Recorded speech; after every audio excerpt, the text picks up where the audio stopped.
नमस्कार मित्रों, सत्य की विजय में आपका स्वागत है। मैं हूं विजय त्रिवेदी।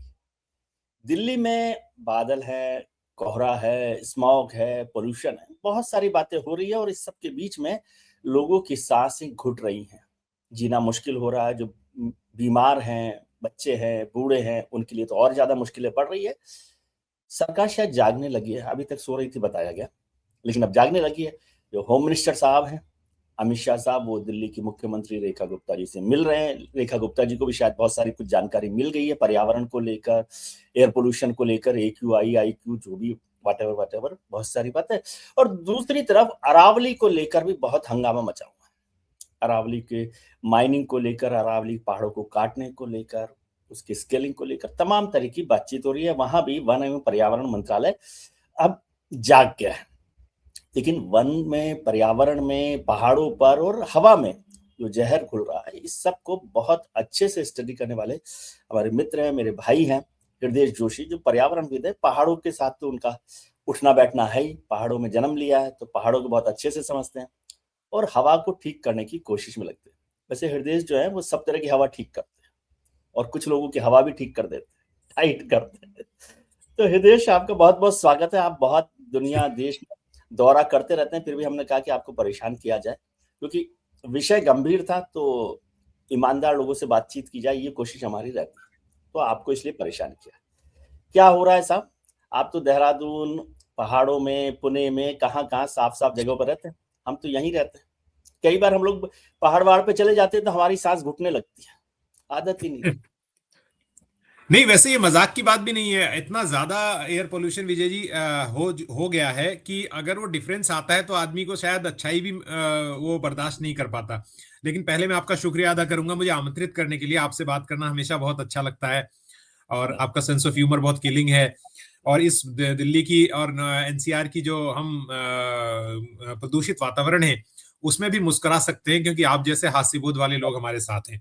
नहीं नहीं, सब लेकिन आपने जो बात कही कि मैं वास्तव में अभी पुणे से लौटा हूं और वहां पर हमें बार बार एहसास कराया जा रहा था कि आप बहुत अच्छी हवा में हैं। लेकिन मैं क्योंकि वायु प्रदूषण को अध्ययन करते रहता हूं, जैसे आपने कहा, तो वहां की हवा भी कोई बहुत साफ नहीं थी। लेकिन अब बैरोमीटर हमारा जो स्टैंडर्ड है वो इतना नीचे है क्या है? वो कि हमें अगर 200 AQI है तो वो भी ठीक लगता है।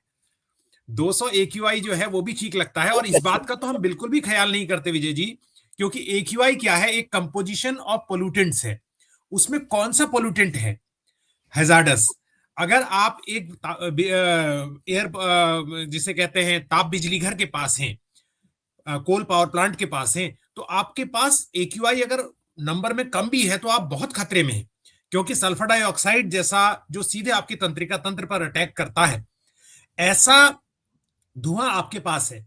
और ये बात को आपसे बेहतर और कौन समझ सकता है जो खुद राजस्थान के आते हैं। और थोड़ी देर में हम अरावली पर भी बात करना चाहते हैं जी। कि जो हमारी बातचीत होती है एक बहुत ही इलिटिस्ट माइंडसेट के साथ केवल दिल्ली को लेकर होती है।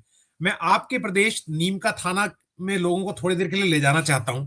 उस पर मैंने एक वीडियो किया था कोई 2019 में, कोविड से ठीक पहले या कोविड के दौरान। वहां के लोग इतने परेशान थे, वो अपने घरों में मुझे ले गए और उन्होंने वीडियो शायद वो फेसबुक में डाला था, डॉयचे वेले ने के लिए किया था।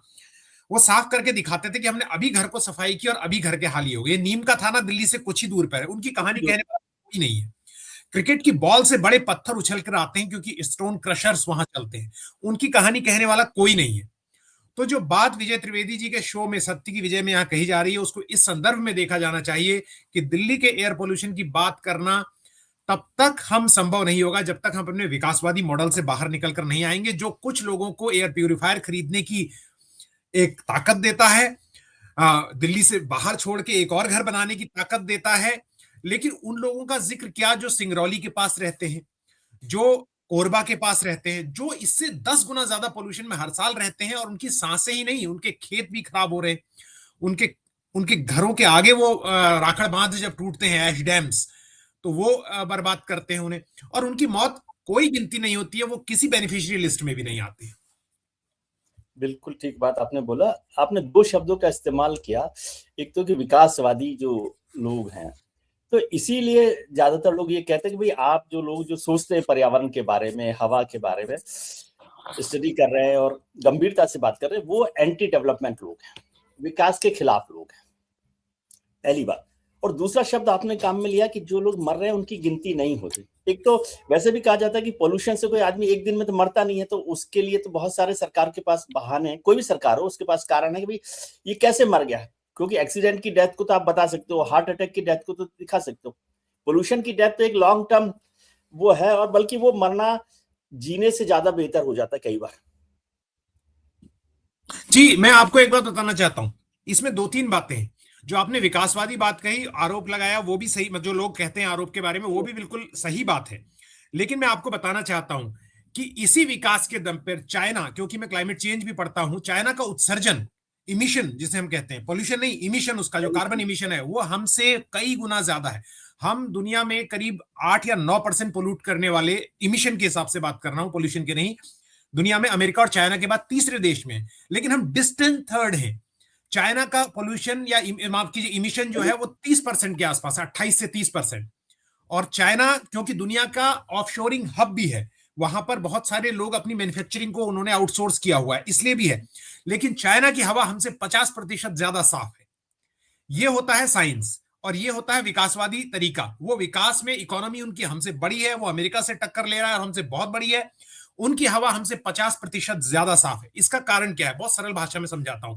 2015 में सुप्रीम कोर्ट में जब ये कहा, ये मामला जब सुप्रीम कोर्ट में आया कि भारत के ताप बिजली घरों को फ्लू गैस डीसल्फराइजेशन टेक्नोलॉजी लगानी चाहिए। ये क्या होती है, जो मैंने बताया कि सल्फर जैसे खतरनाक प्रदूषक जो है वो ताप बिजली घरों से निकलते हैं। कोयला सबसे खतरनाक प्रदूषक है विजय जी। और आज लोगों में डर यह है कि अगर वो कोयले के खिलाफ बोलते हैं तो उन्हें डर लगता है कि सरकार कहीं उन्हें विकासवादी कह के कहीं ऐसे एक्ट के तहत न अंदर कर दे कि आप हमारी आर्थिक तरक्की के खिलाफ हैं। कोयला हमारी जरूरत है, इसमें कोई इसमें दो राय नहीं। लेकिन ताप बिजली घरों में एफजीडी लगाने की बात, फ्लू गैस डीसल्फराइजेशन टेक्नोलॉजी लगाने की बात 2015 में शुरू हुई थी। और आप उस केस की स्टडी देख लीजिए, आज तक उसमें ना के बराबर तरक्की हुई है। और सरकार ने कई बार कंपनियों के बचाव में खड़ी हुई है। क्यों? क्योंकि उसे लगता है, कंपनियों को ऐसा लगता है कि ताप बिजली घरों में, मैंने कई जगह इस बारे में लिखा है, सिंपल गूगल सर्च से बहुत अच्छे अच्छे पत्रकारों के आर्टिकल मिलेंगे, कि उन्हें लगता है कि ताप बिजली घर में फ्लू गैस डीसल्फराइजेशन की टेक्नोलॉजी लगाना बहुत महंगा है। ये तो बहुत बड़ी बात हो गई। It is too much to ask in a country like us. मैं सिंपल बात बता रहा हूं, आजकल आप देखते होंगे हवा में ये धूल के लिए गाड़ियां घूमती हैं, धूल को वो दबाने के लिए। लेकिन आप एक सिंपल सी चीज लोगों को उपलब्ध नहीं करा पाते हैं कि उनको सही AQI क्या है, इसके लिए जानकारी के लिए उनके पास, हमारे पास पर्याप्त मीटर भी नहीं है। जो है उनको फज किया जा रहा है। इस बात के हमने पर्याप्त, हम इंपेरिकल हमने एविडेंस देखे हैं कैमरा पर किस तरह से। तो ये सब ये दिखाता है विजय जी कि हम लोगों ने इन्वायरमेंट को, जो आप वहीं पर लौट रहा हूं उस बात में जो आपने कही कि इन्वायरमेंट को हम लोग मैंने पूरा अपने यूट्यूब चैनल पर एक वीडियो किया है जिसमें मैंने बताया environment is not against development, it can give a lot of impetus to your economy. ये बात तथ्यों से प्रूफ हो चुकी है और ये बताया गया है। कई इस प्रोग्राम में का कंपास इतना नहीं है कि हम इन सब विषयों पर बात करें, लेकिन अगर आप इन्वायरमेंट को प्रोटेक्ट करते हैं तो आपकी प्रोडक्टिविटी बढ़ती है, आपकी इकोनॉमी बेहतर होती है। ये बात जग जाहिर है, इसीलिए लोग इन्वायरमेंट पे बहुत सारा पैसा खर्च कर रहे हैं कई देश। और सबसे बड़ा उदाहरण जो है हमारे पड़ोस में चाइना है, जिससे हम कॉम्पीट करना चाहते हैं और कॉम्पीट करना चाहिए। चाइना के जिक्र आपने किया कि बहुत सारे लोगों ने बताया, पढ़ रहा था मैं, कि जो दुनिया के 10 सबसे प्रदूषित शहर है उसमें से एक में बीजिंग भी एक जमाने में होता था, दिल्ली उसके पीछे है। लेकिन उसके बाद भी बीजिंग ने बहुत अपना हाल सुधार लिया और दिल्ली ने हाल अपना खराब कर लिया। ये वंदे मातरम से ठीक नहीं होता क्या एयर पोल्यूशन? हमने 10 घंटे डिबेट की है। नहीं, वो डिबेट भी उसी समय हो रही थी जब हम सब लोग खांस रहे थे और हम सब लोगों के लिए समस्या थी। बात यह है विजय जी कि आज लोगों को इस बात का एहसास कराने की जरूरत है, और लोगों को एहसास है, ऐसा नहीं है कि एयर पोल्यूशन जो है वो केवल हमारे फेफड़ों को बीमार नहीं कर रहा है। एयर पोल्यूशन सर के बाल से लेकर, मैं और लिंक्स भेज सकता हूं स्टोरी के, और हम इस कार्यक्रम के डिस्क्रिप्शन बॉक्स में लोगों के साथ शेयर कर सकते हैं उसे।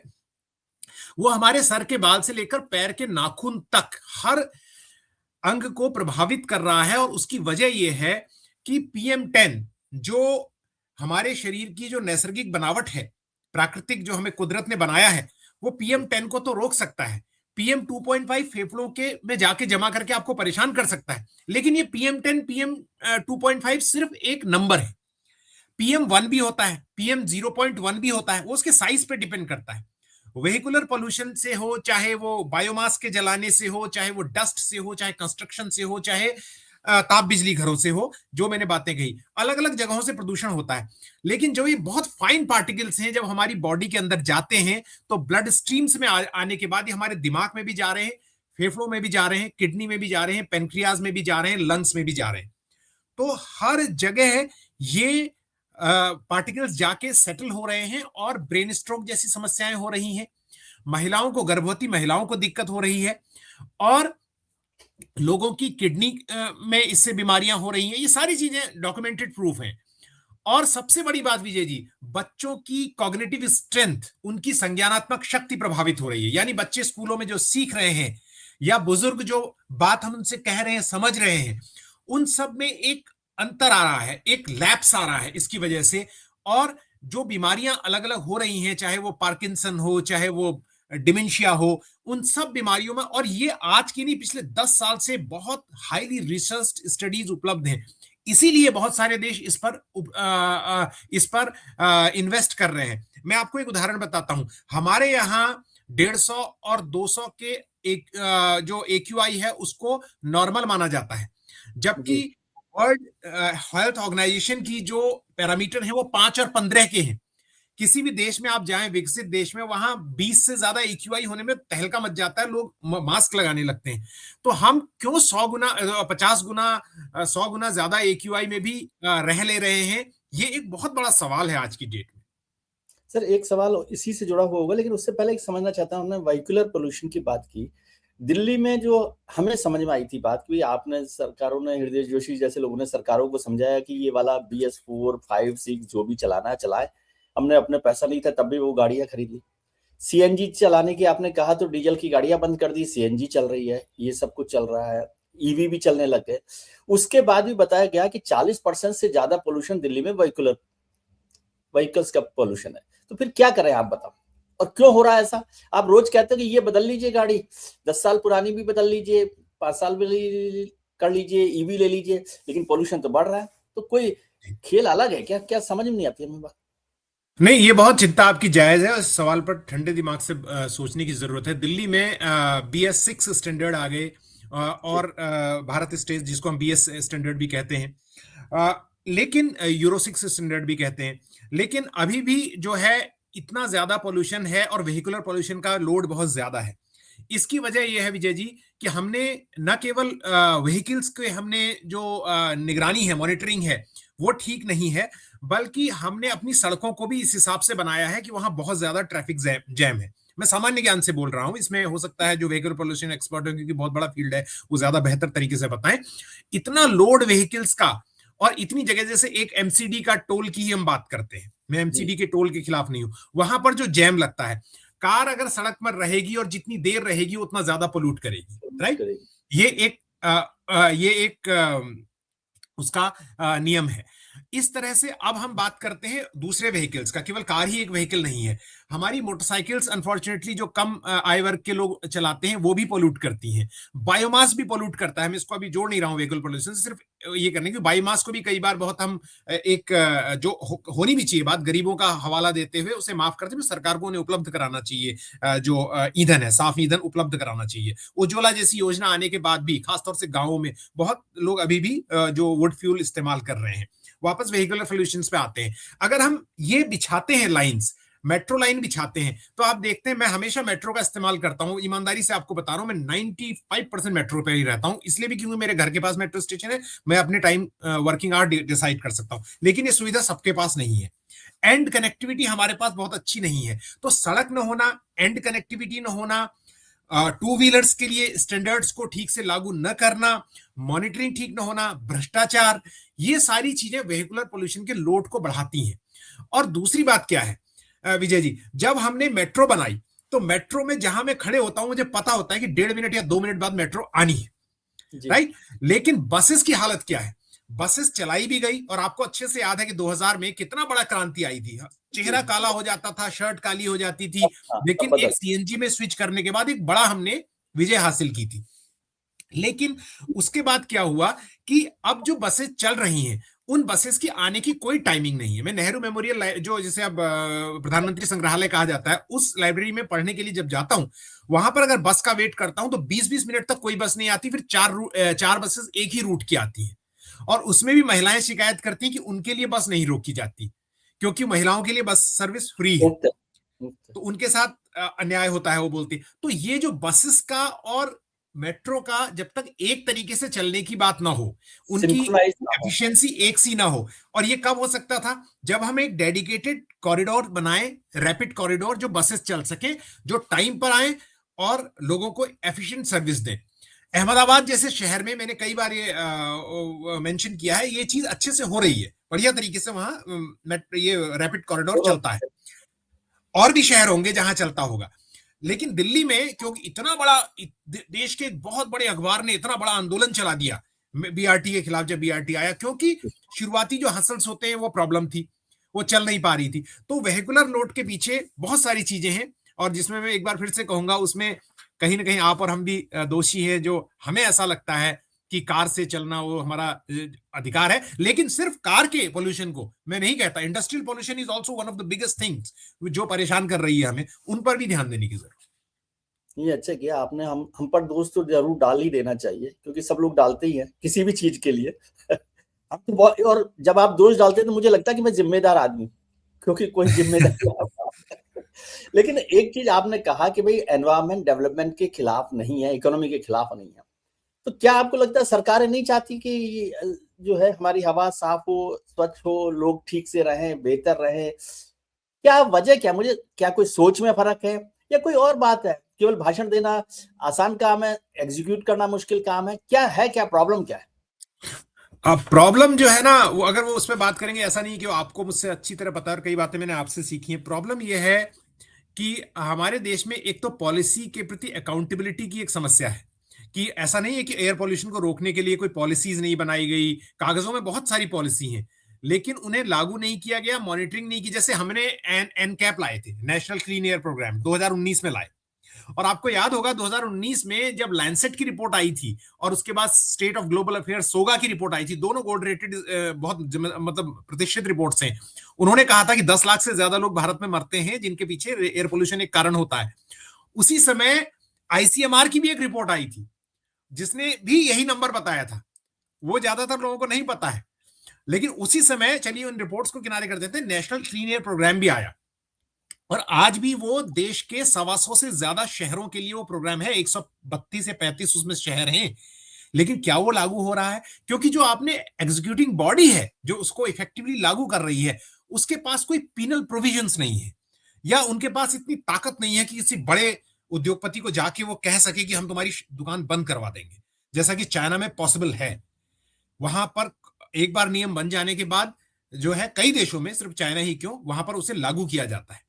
जैसे मिसाल के तौर पर, थोड़ा सा विषयांतर हो रहा है, लेकिन भारत में आप देखते हैं कि प्लास्टिक का कितना लोड है हमारी वाटर बॉडीज में, लेकिन विकसित देशों में प्लास्टिक की बोतल अगर आप यूज कर रहे हैं तो खरीदने समय आपको एक्स्ट्रा मनी जमा करवाते हैं, जैसे यूरोपियन कंट्रीज में पैंट, जैसे नॉर्वे में कहा जाता है या कहीं और उस बोतल को आप कहीं पर भी नहीं फेंक सकते, रैक पिकर्स नहीं उठाएंगे उसे, वो बोतल आप उसी बिन में फेंकेंगे जहां और कुछ नहीं होगा कचरा। वो बोतल इतनी साफ रिसाइकलर्स के पास पहुंचती है कि वो उसे रिसाइकिल कर पाते हैं। लेकिन हमारे यहां 95% रिसाइकलिंग रेट सरकार कागजों में बताती है बॉटल्स का, जो बिस्लरी या एक्वाफिना आप पीते हैं, मैं पीता हूं। लेकिन वो क्यों नहीं रिसाइकिल होती? क्योंकि उसे रैक पिकर्स उठाते हैं। वो 20 लाख की फोर्स हमारी बहुत बड़ी ताकत है, लेकिन कई बार वो इतनी गंदी बॉटल्स होती हैं कि जो रिसाइकलर है उसे नदी में फेंक देता है। उसका रिसाइकलिंग, सफाई करने का खर्चा उससे ज्यादा है, महंगा होगा वो। हाँ, तो इसी बात से हम ये कहना चाहते हैं कि ये जो पूरी की पूरी लड़ाई है, वो एक तो नीतिगत आधारित है। दूसरी बात, जिसमें मुझे करेक्ट कीजिए अगर, पिछले कुछ वक्त में, पिछले 2 दशकों में चुनाव लगातार महंगे होते गए, तो हर नेता को, चाहे वो स्टेट लेवल पर हो, पंचायत लेवल पर हो, या वो प्रधानमंत्री के लेवल पर हो, उसको अपने चुनाव की फंडिंग के लिए उद्योगपतियों के पास जाना है। बहुत महंगे चुनाव हुए, तो उद्योगपतियों का बोलबाला ऐसा है कि आप उनके खिलाफ बात नहीं कर सकते। आप जो बात आपने अभी कही वो आप कारों के खिलाफ थोड़ा सा बोल सकते हैं, चलाने वाले मोटरसाइकिल वाले पर डंडा चला सकते हैं, रिक्शे वाले पर डंडा चला सकते हैं, ये बातें कर सकते हैं, लेकिन इंडस्ट्रियल इंस्टीट्यूशनलाइज पोल्यूशन जो है करप्शन के साथ, वो उस पर हमला नहीं हो पा रहा है। बिल्कुल ठीक है आपने कहा। अभी जब आप कह रहे थे कि पेनल सिस्टम हमारा नहीं है, तो फिर वही होता। अभी तो सरकार ने किया कि पीयूसी नहीं है तो आपको पेट्रोल नहीं देंगे, तो वो डंडा आप हम पे ही चलवाना चाहते हैं और फिर कहेंगे कि हृदय जी कह रहे थे, आप सुनते नहीं क्या बात। अच्छा, ये बात बड़ी इंटरेस्टिंग है, हमारे दर्शकों को जाननी चाहिए। दिल्ली के पर्यावरण मंत्री जो हैं, उन्होंने ये कहा है कि उन्होंने 2 लाख पोल्यूशन सर्टिफिकेट, जब से ये पॉलिसी आपने जो कही नो हाँ। पीयूसी नो फ्यूल वाली, बांटे 2 लाख पोल्यूशन। लेकिन विजय जी, मैं आपको ये बताना चाहता हूं कि अगर एनसीआर के इलाके में आप जाएं और आप वहां पर, आपको बिना पोल्यूशन टेस्ट करवाए ही आपको पोल्यूशन सर्टिफिकेट मिल सकता है।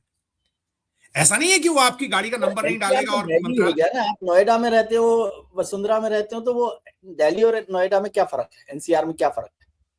वो गाड़ियां तो मैं दिल्ली वही की बता रहा चलती हूं। हैं। तो कहने का मतलब यह है कि जो इसका एक एक बात है ना, वो शायद कभी हमने आपस में बात भी की थी कि कॉन्स्टिट्यूंट असेंबली में जब संविधान बना तो डॉक्टर अम्बेडकर ने उसको समर्पित करते हुए बड़ी जोरदार बात कही थी।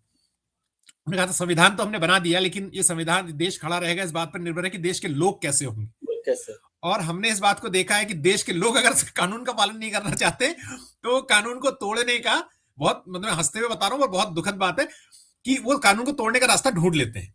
तो हमारे लिए भी ऐसी कि आदमी जो गाड़ी अलाउ नहीं है वो यहां तक लाता है, नोएडा में खड़ा करता है, यहां से उबर हायर कर लेता है, वापस फिर वही गाड़ी चलाते हुए जाता है। तो ये सारी चीजें हैं जिसकी वजह से एक समस्या जरूर है। नहीं, लेकिन जैसे आपने इलेक्शन और इंडस्ट्रीज का एक कनेक्शन दिया, ये एंटी डेमोक्रेटिक स्टेटमेंट तो नहीं है आपका? कहीं सरकार कहे कि आप लोकतंत्र के खिलाफ बात कर रहे नहीं, अगर ऐसा है तो जो सरकार विपक्ष में वो इस बात को जरूर कहेगी, लेकिन ये कि अब चुनाव तो सारे लोग लड़ते हैं और सबके चुनाव उद्योगपति ही फंड करते हैं, ये बात भी सच है ना। हैं।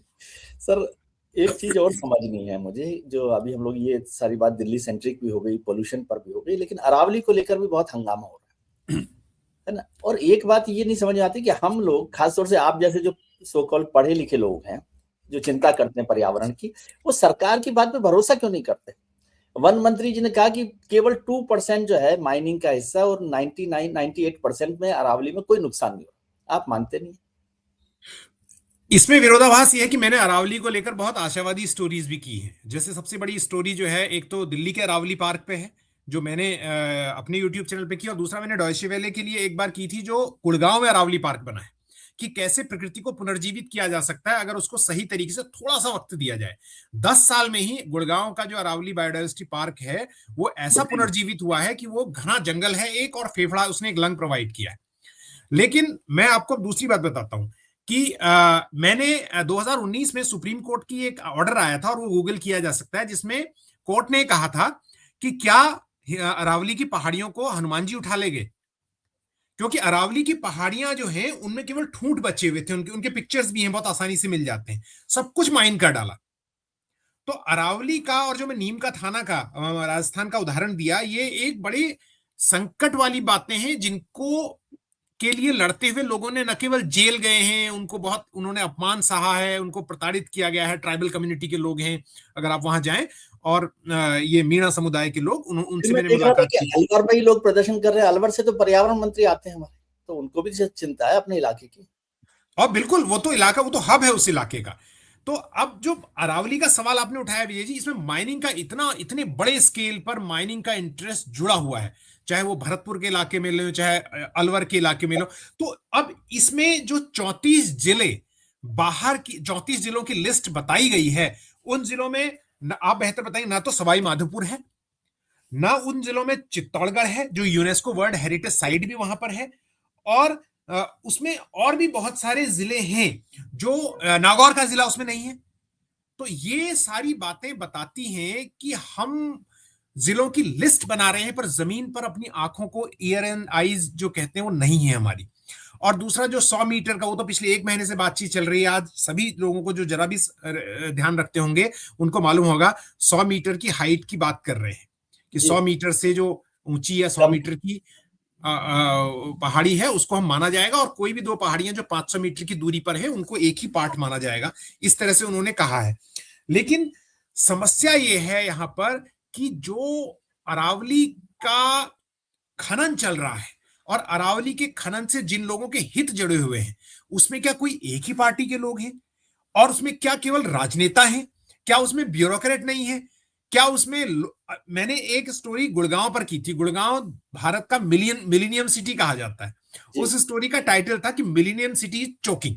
जब गुड़गांव में इलेक्शन हुए थे, ये हरियाणा के, वहां पर के नेताओं ने हमें कहा कि गुड़गांव में कोई पोल्यूशन नहीं। वो कहते, जबकि वो सबसे प्रदूषित शहर। तो अब अगर ऐसी स्थिति पैदा हो गई तो इसका साफ पता चलता है। और अगर आप जाएं, ये पोल्यूशन सिर्फ पानी के पोल्यूशन तक सीमित नहीं है विजय जी। वहां पर बंदवाड़ी लैंडफिल को आप देखिए, वहां पर सबसे ज्यादा प्रदूषित, माफ कीजिए, हवा के पोल्यूशन तक सीमित नहीं है, सबसे ज्यादा प्रदूषित पानी के भी वाटर बॉडीज वहां पर खराब की जा रही हैं। तो ये एक बहुत बड़ी समस्या है अरावली की, जिसको हमें इस नजर से ज्यादा देखनी चाहिए कि ये एक बहुत बड़ा जो माइनिंग का इसमें हित जुड़ा हुआ है, उसको जब तक आप नहीं मानेंगे, जब तक आप उसको स्वीकार नहीं करेंगे कि इस इंटरेस्ट है, तब तक आप इस समस्या को हल नहीं किया जा सकता। हिमालय भारत की सबसे नई पर्वत श्रृंखलाएं हैं। ये धरती 450 करोड़ साल पुरानी है, 4.5 बिलियन ईयर्स पुरानी। हिमालय जो है लगभग 50 लाख साल पुराने हैं। और इससे 5 गुना या 6 गुना, कोई 300 लाख, 50 का 5 गुना 6 गुना 300 लाख पुराने जो हैं वो अरावली की पहाड़ियां हैं। अरावली की पहाड़ियां 2 बिलियन तो माना ही जाता है, 2.5 बिलियन। हाँ, तो मैंने वो लाख में बोला तो वो मिलियन हो गया, ठीक है। और ये आप जानते ही हैं कि ये गुजरात से शुरू होके हमारी दिल्ली की रायसीना हिल तक कम से कम जो है वो दिखाई देती है। उसके बाद एक जियोलॉजी के हिसाब से जियोलॉजिस्ट मानते हैं कि जमीन के नीचे भी अरावली चलती है, तो उसकी जियोलॉजी जो है। तो इतनी महत्वपूर्ण पर्वत श्रृंखला जो है, वो हमने जो पहले पार्ट में हिस्सा बात की, उसको एयर पोल्यूशन से हटाकर नहीं देखा जा सकता, क्योंकि ये पर्वत श्रृंखला एक ढाल की तरह काम करती है जो हमारे अंधड़ को लेकर, रेगिस्तान से लेकर, और माइंड यू रेगिस्तान भी बहुत इंपॉर्टेंट इकोसिस्टम है उसको। हाँ हाँ, उसको वो पर्यावरण में रेगिस्तान अगर ना हो तो हमारे समंदर में बहुत सारे प्राणी मर जाएंगे, क्योंकि वो समंदर को वो प्रोटीन फीड करते, और भी बहुत सारी उनकी जरूरतें। लेकिन ये जो ढाल है वो खत्म कर रहे हैं हम। और उसी स्टोरी को कवर करते समय मैं एक अनुभव अपने आज आपके साथ साझा कर रहा हूं। एक बाबा जो भरतपुर के पास एक ऊंची पहाड़ी में रहता, सुबह मुझे मोटरसाइकिल में ले गया, बहुत जाड़ों के दिन थे, मोटरसाइकिल में लपेट के ले गया, और उसने पूरा मुझे अंदर क्रशर्स घुमाए और दिखाया कि कैसे क्रशर्स बैन होने के बावजूद चल रहे हैं। बैनिंग थी उसमें क्रशर्स के चल सब चल रहे हैं। तो ऐसा थोड़ी है कि लोगों को पता नहीं है, अधिकारियों को पता नहीं है। अगर जिस जगह में मैं रहता हूं, एनसीआर के इलाके में, या पास में गाजियाबाद है, नोएडा से लगा हुआ, वहां पर बिल्डिंग्स को अगर सील किया जाता है विजय जी, कोई भी जाके चेक कर सकता है, तो उसके बाद 50% 60% ज्यादा बिल्डिंग्स में काम होता रहता है। यानी अथॉरिटी ये देखती है कि बिल्डिंग्स को सील कर देती हैं और फिर कहती हैं आप काम करते रहो, क्योंकि हमने शिकायत आई थी, सील कर दिया, आप अपना काम करते रहो। हाँ नहीं, वो तो मैं समझता हूँ, हमारे अफसर जो है, हमारी ब्यूरोक्रेसी जागरूक है, उनकी जाने बिना, उनके नजर के बिना तो कोई काम नहीं होता। मैं ऐसा नहीं समझता, आपके से सहमत नहीं हूँ। हमारे अफसर जो है वो जानते हैं कि क्रशर चल रहे हैं, जानकारी उनको होती है। यही मैं बता रहा हूं मैं आपको कि जानकारी उनको है, लेकिन वो एक्शन क्यों नहीं उठा रहे हैं? उसके पीछे वजह है साफ इसका, वो उनकी जानकारी में ही चल रहे हैं ना। हाँ हाँ, तो ये डार्क ह्यूमर है एक तरह से हम कह सकते हैं। एक पॉलिसी ऑफ पैराडॉक्स हमको ये समझना है, या कंट्राडिक्शन कह ले, पैराडॉक्स में कहें कि अभी सरकार ने कहा कि भाई अरावली का जो सारा मामला चल रहा है वो सुप्रीम कोर्ट में चल रहा है, और भी बहुत सारे मामले होते हैं, जैसे ये पोल्यूशन को, गाड़ियों के बदलने की बात हुई 10 साल की, तो आप कोर्ट में चले गए और आपने राहत ले ली। तो सरकारें कहती हैं कि भाई कोर्ट के आदेश को हम मानते हैं। जब कोर्ट के लिए उनको दीवार मिल जाती है या राहत मिल जाती है, तो कोर्ट सरकार और इंडस्ट्रीज, आम आदमी को तो आप जोड़ लेना बाद में जब भी आपको गाली देनी हो, लेकिन ये तीनों का जो कॉम्बिनेशन है वो किसी न किसी बहाने से इसको कैसे आगे बढ़ाता है, और इसको क्या तरीका है, भाई कोर्ट भी तो उसको रोक देता है। देखिए, यहां पर आपने इतनी महत्वपूर्ण बात उठाई है, और अगर ये ना उठाई होती तो मुझे बड़ा मलाल रहता कि ये बात भूल गए। कोर्ट के जितने फैसले आए हैं उनमें एक अफसोसजनक बात यह दिखती है कि कोर्ट के फैसले हेडलाइन कैचिंग होते हैं, उनका जो बड़ा शुगर कोटेड होते हैं इन मामले में, लेकिन कोर्ट के फैसले का जो ऑपरेटिव पार्ट है कभी भी इन मामलों में बहुत प्रभावी नहीं होता। और ये हमने आज नहीं, 1000 बार हमने देखा है इस बात को।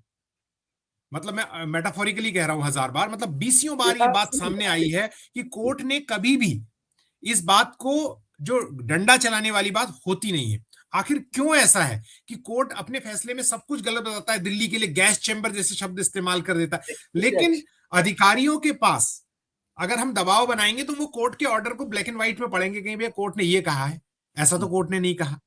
तो ऐसे बहुत से फैसले हैं, अभी मैं उसको बारीकी से नहीं बता सकता हूं जब तक मेरे सामने ना हो, कोई गलती ना हो, लेकिन मैंने इस बात को कई कार्यक्रमों में और उस एक्सक्यूज को भी काम में लेती हैं सरकारें।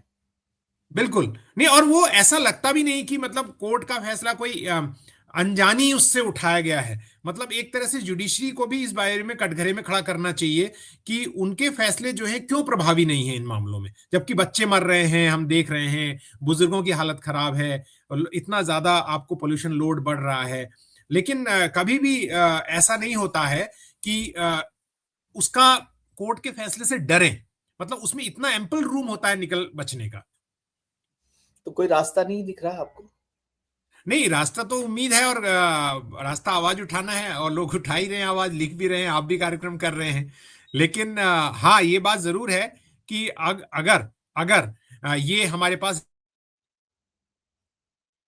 बल्कि भारत के दिल्ली या बड़े शहर ही नहीं, गंगा का मैदानी भाग ही नहीं, बल्कि मुंबई जैसे शहरों में भी प्रदूषण इतना ज्यादा हो रहा है। बढ़ गया, हमारे ग्रामीण इलाके भी बहुत हैजार्डस पोल्यूशन में है। ये सब मैं रिपोर्ट से बोल रहा हूँ, अपने मन से कुछ नहीं बोल रहा हूँ।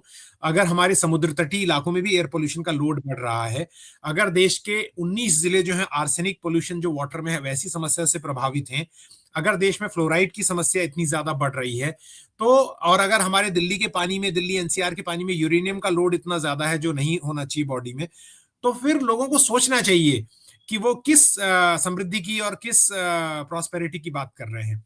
ये एक बहुत बड़ा सवाल हम लोगों के सामने है इस हेल्थ के मामले में। चलिए निर्देश, आपसे बात करके बहुत अच्छा लगा। ये लंबी बात हो सकती है, ये तो पोल्यूशन भी हरि की तरह से है, हरि अनंत हरि कथा अनंता, तो चलता रहेगा। और सनातन भी है लगता है मुझे देश में पोल्यूशन। लेकिन हमने मैं आखिरी शब्द आप ही के रहने दूंगा। नहीं, पोल्यूशन पर और सारी चिंताएं इसलिए हृदय को बात की कि वो ईमानदारी से इस पर बात करते हैं, और न केवल बात करते हैं बल्कि वो काम कर रहे हैं, बहुत गंभीरता से काम कर रहे हैं। ऐसे लोग बहुत कम लोग हैं। मुझे अच्छा लगता है कि हृदय जैसे लोग हैं जिनको हम अपना मित्र कह सकते हैं। वो मानते हैं कि नहीं मानते, हम उनको अपना नहीं मित्र नहीं, बिल्कुल बिल्कुल मैं मानता हूँ। और आप ऐसा कीजिए हृदय कि आपके जो प्रोग्राम के लिंक्स हैं वो हमको भेजिए, तो हम इस प्रोग्राम के डिस्क्रिप्शन में लगाएंगे ताकि लोगों को और ज्यादा जानकारी मिले। वो ज्यादा अच्छा हमें लगेगा कि हृदय की बातें हमारे बहाने भी कहीं कुछ लोगों के तक पहुंच रही हैं। तो लेकिन मैं एक बात यहाँ पर जाते जाते कहना चाहता हूँ, बहुत आप नहीं बल्कि आपकी के जैसे मेरे सीनियर मित्रों ने ये कहा है कि मैं बहुत गंभीर और quote and quote negative program करता हूँ, लेकिन अगर कोई मेरे यूट्यूब चैनल पर आकर देखे तो मैंने बर्ड वॉचिंग पर किया है, मैंने नेचर वॉक पर किया है, मैंने उन तरीकों पर किया है जिससे हम अपनी हेल्थ को बहुत बेहतर बना सकते हैं पर्यावरण की, और अपनी हेल्थ, बिजली बचाने के तरीकों पर किया है। तो पर्यावरण के बारे में बोलना हमेशा ग्रिम रियलिटी नहीं होता, उसमें बहुत आशावादी चीजें भी होती हैं। तो ये मैं कहना चाहता हूँ, तो वो भी आशावादी रास्ते की तरफ जाने के लिए होती है। जी बिल्कुल। तो मतलब बहुत कुछ ऐसा है जो हम, जिस पर हम सोच सकते हैं और आगे बढ़। यूट्यूब चैनल है वो जरूर देखिए, बहुत अच्छी जानकारी मिलेगी, सीरियस भी जानकारी मिलेगी, और एंजॉय भी कर सकते हो। और आप हृदय से कभी मिल भी लीजिए तो आप बहुत अच्छा वो तो पहले हम आपस में तो मिल ले। बहुत वक्त हो गया। Thank you very much. आप डिस्क्रिप्शन के लिए मुझे लिंक भेजिएगा तो हम इसी प्रोग्राम में लगाएंगे। जरूर मुझे अच्छा लगेगा कि लोगों तक वो बात पहुंचे, और हृदय के चैनल को जरूर देखिए। हम तो कभी कभी बात करते हैं, वो सीरियसली इस पर काम कर रहे हैं। थैंक यू वेरी मच, आपने वक्त थैंक यू सर, बहुत शुक्रिया सर।